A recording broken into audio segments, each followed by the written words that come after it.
Sana, welcome back to my channel. Today I'm doing a Buzzword Readathon wrap-up / book review. I only read one book, so yeah. It's called A Girl Like That, and it's by Tanaz Bhathena. It's her debut novel, and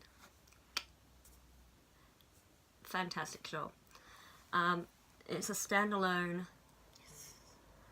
YA contemporary, and I was pleasantly surprised. Normally I'm a bit wary about YA contemporary because it can descend into whiny, angsty bullshit. I don't have time for that. I have better things to do than read about teenagers going, why does he like me? What the fuck does she mean by, it's fine? Just fucking use words, guys. It's not a problem in this book. Yes. Thankfully. It's about a 17-year-old girl called Zarin Wadida, and she's a young Indian woman who lives with her aunt and uncle in Jeddah, Saudi Arabia. And yeah, it starts at the end, so it's not a spoiler if it happens in the first page. It literally starts with Zarin and the boy that loves her, Porus, floating above their dead bodies. They have just died in a car crash on the side of a highway in Jeddah. So, for me, I went, how did that happen? And that's what you spend the book finding out, which is pretty cool. Well, interesting. I don't know. But, yeah, the question is, how did two unrelated teenagers end up in a car together in Saudi Arabia without getting, like, caught and, okay, whipped. They get whipped. Usually. Zarin is half Parsi, which means that her mother was a follower of the Zoroastrian faith, I think is the best way to put it, and her father was Hindu, so half Hindu, which is a no-no. So her whole existence is just like, shame upon the family. So, you know, she grows up and gets a bit rebellious, but she's very good at school, especially English. Brilliant at English. Yeah, so the story is basically going back and finding out what led Zarin Wadida up to this point, where she's dead in a car crash. And why is she floating there? Just going, this is interesting, we're dead. Wow. So, the rest of the book doesn't have any sort of magical element or afterlife-y stuff at all. So, it's not a fantasy. It's literally like an expression of faith. Religious belief, if you will. This is not a, like, knock your socks off kind of book. It's interesting. Like, the writing is wonderful, and the characters are interesting enough that you just want to keep going, and you want to keep finding out more. It's told from multiple points of view, from Zarin and Porus and a couple of the people that she knows. Yeah, for me, I think that the characters were compelling enough to keep me going, and there wasn't a whole lot of whingy bullshit. I mean,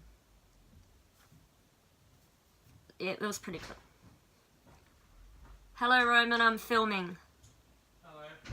What? I'm filming, just so you know.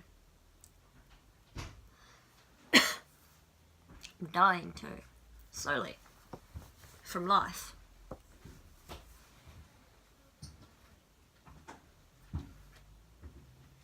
Hello. I have cat 1. Yes. Cat 2 was very, very brave.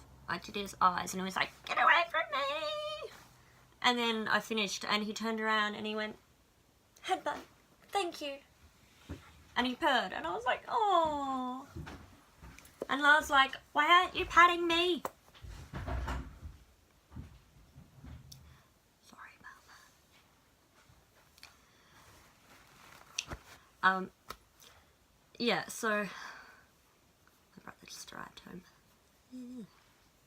Don't know what I'm doing. So despite being set in a I'm gonna have to wait.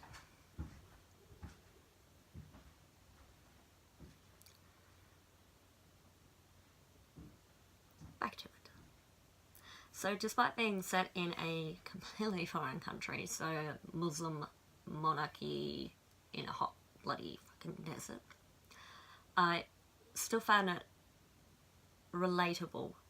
I think that the themes, the issues that are talked about in this book are pretty universal. So there's heaps. It looks at things like the culture of shame. There's the issue of like cross-cultural, cross-religious, cross-class, even love. There's sexual harassment and assault and stuff, and women's bodies being considered objects for the male gaze, if you want to get all arty and feministy, and yeah.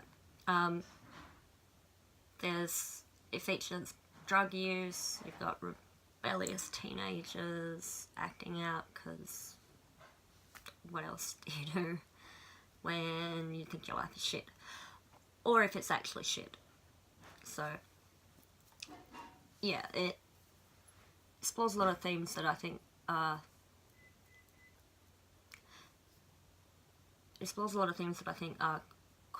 quite universal. It's just that in the setting of Saudi Arabia, the stakes are quite a bit higher. You know, you get caught with somebody you're not meant to get caught with, and whoosh, you will be whipped, or worse. So I liked the sort of unique, hopefully realistic sort of setting, and that, you know, view of life as an expat living in Saudi Arabia, because you don't really get to hear that side of things very much, in my opinion, not in YA at least. I was interested in the Zoroastrian sort of beliefs that sort of completely different to the like Muslim country that they're living in.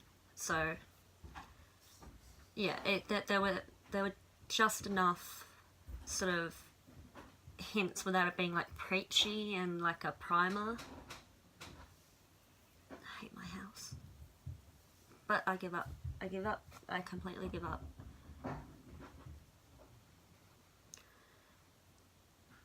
So yeah, I thought it was a really good book. It, as I said, it's not a like, boom, this is the best book in the world. But it is really well written. The characters are compelling. The setting is amazing, and it explores universal themes. So, I have to stop doing this shit. I'm so old. I hesitated with what I was going to rate it.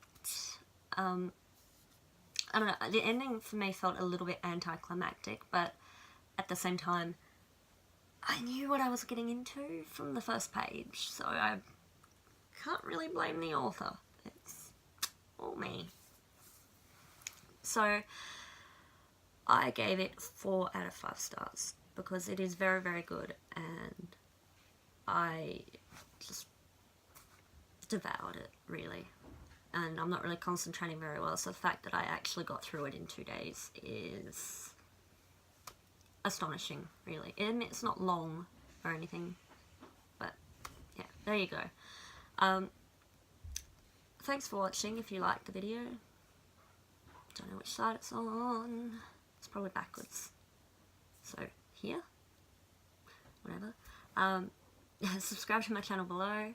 If you read the book, let me know your thoughts. And if you want notifications for any future videos, click the little bell thing next to the subscribe button. Babbling a little bit. So yeah, thanks for watching, and I hope to see you again. Bye.